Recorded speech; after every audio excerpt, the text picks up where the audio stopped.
Pandit Jawaharlal Nehru practice number 67 આજે મારું નામ છે રાઠોડ દયા એબલભાઈ ધોરણ પહેલામાં હું અભ્યાસ કરું છું આજે હું એક વાર્તા કહીશ વાર્તાનું નામ છે લપલપ્યો કાચબો એક હતો લપલપ્યો કાચબો ઈ તળાવમાં રહેતો હતો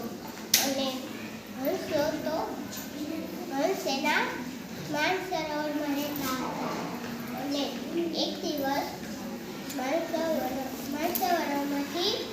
હંસો બહાર નીકળ્યા અને જોવા લાગ્યા ગામો પછી ગામ જોયું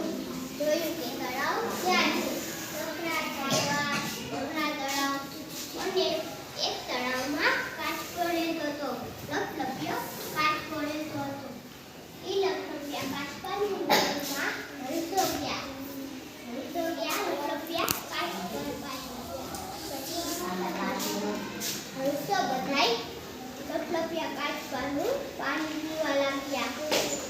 અને પછી લપલપ્યો કાચબો બહાર આવ્યો તે કીધું એ લપલપ્યા કાચબા તમે ક્યાંથી આવ્યા અને પછી હંસોએ કીધું કે અમે તો માનસરોવરમાંથી આવ્યા કે મને પણ માનસરોવરમાં આવું છે પછી એને કીધું થોડાક દિવસે રોકાઈ જાય પછી બહને કાચબા ભાઈ એને બધું પણ દેખાયું અને થોડાક દિવસ રોકાઈ ગયા ત્યાં પછી શિયાળો આવ્યો ઉનાળો આવ્યો તો કીધું કે આયા તો ઉનાળો આવી ગયો અને અમારે આ માનસરોવર હતું અને આયા તો બહુ ગરમી થાય છે અમારે માનસરોવરમાં જવું પડશે અને કીધું લપલપ્યા કાચબાને કીધું કે લપલપ્યા કાચબા અમે અમારા માનસરોવરમાં જાય છીએ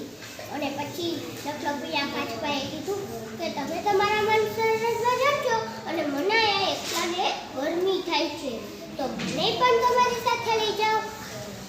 માનસરોવરમાં પછી એને કીધું કે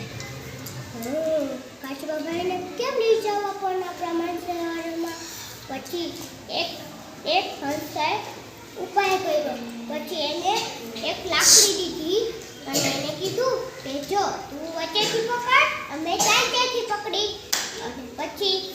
કાચબાએ તો વચ્ચેથી પકડ્યું અને હંસોએ ચાંચેથી પકડ્યું પછી હંસો ઉડવા લાગ્યા અને આખા ગામમાં બધા લોક આવીને કહેવા લાગ્યા કે જુઓ કાચબો ઉડે જુઓ કાચબો ઉડે કહેવા લાગ્યા નકરા મારા બધું કામ છોડી આવ્યા લાગ્યા અને પછી તો હને કાચબાને તો એમ થયું કે આ બધા મને એમ કહે છે કે જુઓ કાચબો ઉડે અને હું એમના ચૂપાયા ઉડું